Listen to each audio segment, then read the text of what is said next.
साथियों नमस्कार। हमने पिछले वीडियो में हिंदी उपन्यास परंपरा के प्रेमचंद पूर्व जो युग था उन उपन्यासों पर बातचीत की और बहुत महत्वपूर्ण उपन्यासों पर हमने उसके तथ्यों को देखा। अब हम इस उपन्यासों के दूसरे जो सीरीज़ है उसमें प्रेमचंद युग के जो उपन्यास थे उन पर बातचीत करेंगे। और एक महत्वपूर्ण सूचना कि प्रेमचंद पर एक स्पेशल वीडियो जो हमने बनाया हुआ है उसका लिंक आपको इसी वीडियो के डिस्क्रिप्शन बॉक्स में मिल जाएगा और कुछ प्रैक्टिस सेट महत्वपूर्ण जो हैं उनके भी लिंक नीचे हमने शेयर किए हुए हैं, आप उन्हें देख लीजिएगा और टेलीग्राम चैनल को आप ज्वाइन कर लीजिएगा ताकि समय पर अपडेट मिलता रहे। शुरुआत करते हैं।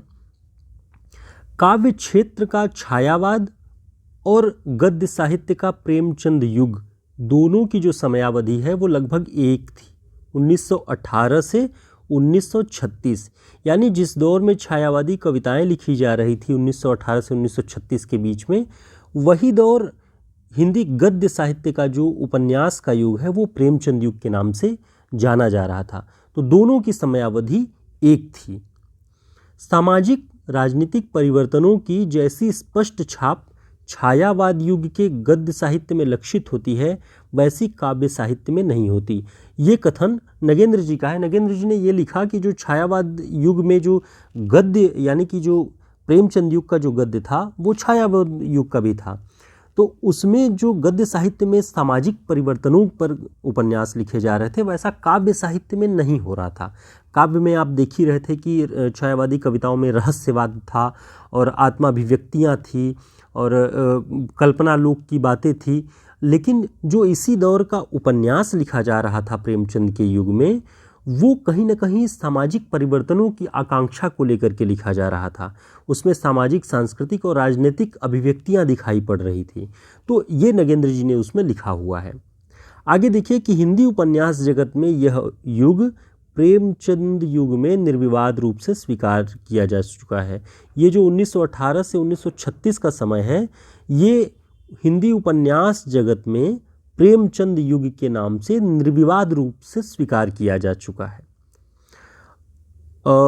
हमने ये जो पूरा वीडियो बनाया हुआ है ये नगेंद्र जी की पुस्तक को ध्यान में रखकर, प्रामाणिक पुस्तक है। परीक्षाओं में ज़्यादातर जो भी आयोग कभी परीक्षाओं में जो प्रश्नों के उत्तर की जांच करता है वो भी इन्हीं किताबों से करता है, तो इसलिए हमने आपको सारे तथ्य नगेंद्र जी की किताब से ही बताए हुए हैं। नगेंद्र जी के अनुसार सेवा सदन, प्रेमचंद जी का उपन्यास सेवा सदन जो 1918 ईस्वी में प्रकाशित हुआ, उसका प्रकाशन न केवल प्रेमचंद के साहित्यिक जीवन की वरन हिंदी उपन्यास की भी एक महत्वपूर्ण घटना, ये टर्निंग पॉइंट माना जाता है प्रेमचंद जी के उपन्यास लेखन के क्षेत्र में। यानी प्रेमचंद जी के बारे में आप देखेंगे तो वो शुरुआत में 1905-07 के आसपास से उर्दू में लेखन कर रहे थे। सारे उनके जो उपन्यास और कहानियाँ आ रही थी वो उर्दू में लिख रहे थे, वो उर्दू पत्रिकाओं में प्रकाशित हो रहे थे। लेकिन सेवा सदन के बाद से उनके उपन्यास लेखन में एक जो प्रौढ़ता आई, जो मैच्योरिटी थी वो दिखाई देने लगी। उसी को ध्यान में रख के नगेंद्र जी ने कहा कि सेवा सदन न केवल प्रेमचंद के साहित्यिक जीवन की वरन हिंदी उपन्यास की भी एक महत्वपूर्ण घटना, एक टर्निंग पॉइंट है। सेवा सदन उनकी पहली प्रौढ़ कृति है। जब परीक्षाओं में पूछे कि प्रेमचंद की पहली प्रौढ़ कृति किसे माना जाता है, तब आप सेवा सदन को ध्यान में रखेंगे, जहां से उनके नए औपन्यासिक जीवन का ही नहीं बल्कि हिंदी उपन्यास के नए युग का प्रादुर्भाव होता है। नगेंद्र जी ने लिखा है कि सेवा सदन से पूर्व उर्दू में प्रकाशित उनकी रचनाएं एक प्रतिभाशाली लेखक के बचकाने प्रयास जैसे लगते हैं। उनका ये कहना है कि सेवा सदन जो उन्होंने लिखा प्रेमचंद जी ने, वो मैच्योर नॉवेल एक तरह से हुआ, परिपक्व उपन्यास लेखन प्रेमचंद जी का है, और उसके पहले जो वो लिख रहे थे एक प्रतिभाशाली लेखक का बचकाना प्रयास जैसे लगता है। ये नगेंद्र जी लिखते हैं प्रेमचंद जी के बारे में। नगेंद्र जी के अनुसार मूल रूप से हिंदी में लिखा उनका पहला उपन्यास, प्रेमचंद का मूल रूप से हिंदी में लिखा पहला उपन्यास कायाकल्प है, ये नगेंद्र जी के अनुसार। तो जब भी परीक्षाओं में पूछा जाए, सामान्यतः यह प्रसिद्ध भी है कि प्रेमचंद जी का हिंदी में लिखित पहला उपन्यास कौन सा है, तो वो कायाकल्प है। इसके बाद उन्होंने सभी उपन्यासों की रचना हिंदी में ही की, उर्दू की बैसाखी की ज़रूरत अब उन्हें नहीं रह गई।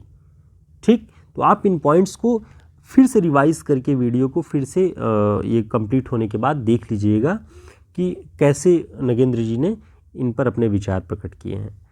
आगे इम्पॉर्टेंट पॉइंट्स, प्रेमचंद का उर्दू में लिखा पहला उपन्यास कौन सा है? वो है असरारे माविद, जिसका हिंदी अनुवाद है देवस्थान रहस्य। सन भी आप देख लीजिएगा कि 1903 में असरारे माविद नाम से उर्दू में लिखते हैं और देवस्थान रहस्य नाम से जब अनुवाद उसका हिंदी में वो करते हैं तो 1907 ईस्वी में। उनका एक प्रसिद्ध और जो उपन्यास उर्दू में था, हम खुरमा व हम सबाब, 1906 ईस्वी में यह उर्दू में प्रकाशित होता है। 1907 में वे इसका हिंदी में प्रेमा अर्थात दो सखियों का विवाह नाम से प्रकाशन करते हैं और आगे जाकर 1929 ईस्वी में इसी उपन्यास को परिष्कृत करके इन्होंने प्रतिज्ञा शीर्षक से प्रकाशित कर दिया। यानी हम खुरमा हम सबाब नाम से पहले प्रकाशित हुआ, हिंदी में अनुवाद प्रेमा अर्थात दो सखियों का विवाह 1907 में, और उसके बाद इसी को परिष्कृत करके संशोधित करके 1929 में इन्होंने प्रतिज्ञा शीर्षक से इसे प्रकाशित करा दिया। तो इसमें 3 बार परिवर्तन हुए हैं, 3 क्रमिक विकास हुआ है। आगे देखते हैं, किशना नाम से 1907 में जो प्रकाशित हुआ उपन्यास उर्दू में, बाद में 1931 में गबन नाम से प्रकाशित हुआ। जलवाए इसार उर्दू में 1912 में प्रकाशित हुआ और हिंदी में अनुवाद उसका वरदान नाम से हुआ 1921 में। तो आप इन सबको अच्छे से देख लीजिएगा कि किस उपन्यास का उर्दू में क्या नाम था और फिर हिंदी में अनुवाद हुआ तो क्या नाम रखा गया। अब आप देखिए बाजारे हुस्न, ये बहुत प्रसिद्ध प्रेमचंद जी के उपन्यासों में सेवा सदन है, जिसे प्रौढ़ कृति माना है नगेंद्र जी ने सबसे पहली। बाजारे हुस्न इसका उर्दू में नाम है और बाजारे हुस्न का मतलब है कि 1918 में प्रकाशित हुई विवाह से जुड़ी जो समस्याएं होती हैं और समाज में वेश्याओं की जो स्थिति है उस पर केंद्रित होने के कारण इसे बाजारे हुस्न उर्दू में नाम दिया गया, सेवा सदन हिंदी में नाम दिया गया।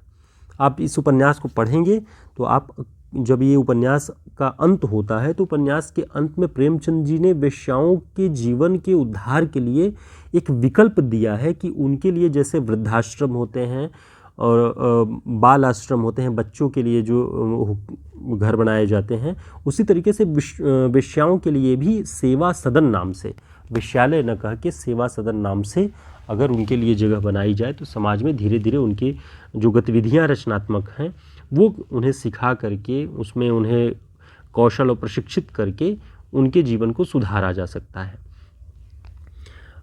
अगला उपन्यास है गोशाए आफियत, इसका नाम हिंदी में प्रेमाश्रम रखा गया, 1922 ईस्वी में ये प्रकाशित हुआ प्रेमाश्रम। चौगाने हस्ती नाम से रंगभूमि 1925 ईस्वी में। रूठी रानी 1907 में प्रकाशित हुआ था और यह प्रेमचंद जी का ऐतिहासिक उपन्यास है, तो ये आप ध्यान रखिएगा। नगेंद्र जी के अनुसार सेवा सदन उपन्यास के बाद प्रेमचंद जी के 7 मौलिक उपन्यास प्रकाशित हुए। सेवा सदन के बाद 7 मौलिक उपन्यास प्रकाशित हुए प्रेमचंद जी के। कौन कौन से हैं वो? पहला प्रेमाश्रम, इसे वे मौलिक उपन्यासों में मानते हैं प्रेमचंद जी के। प्रेमाश्रम 1922 में, सन आप ध्यान रखिएगा इसके साथ, और इसका विषय है कृषक जीवन की समस्याओं का चित्रण करने का प्रथम प्रयास है इसमें प्रेमचंद जी का।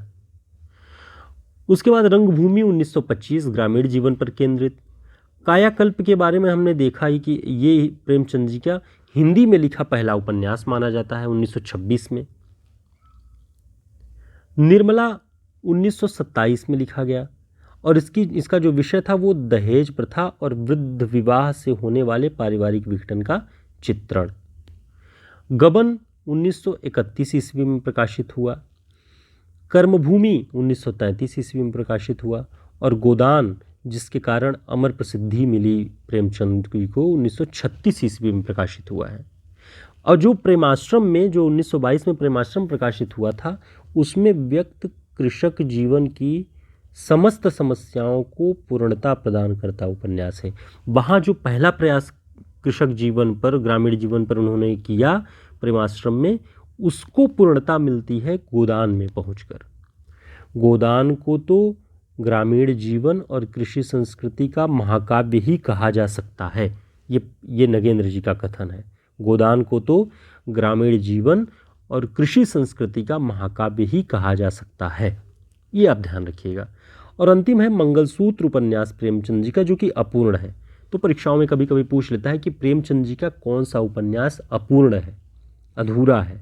तो कई सारे ऑप्शन होंगे जिसमें मंगलसूत्र ऑप्शन होगा जो सही होगा।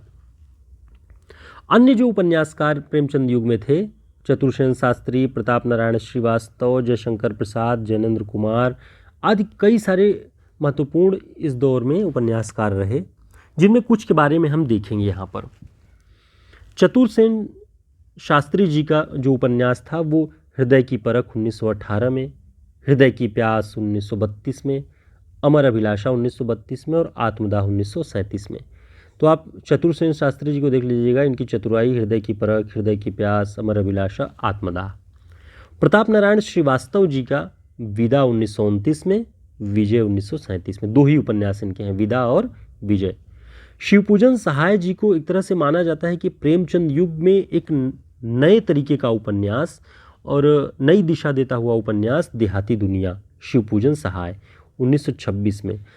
माना जाता है कि इसी उपन्यास से जो रेणु जी ये माने जाते हैं कि वो आंचलिक उपन्यासों के जन्मदाता हैं। तो सबसे पहला जो आंचलिक उपन्यास है वो यही माना जाता है, देहाती दुनिया 1926 ईस्वी में।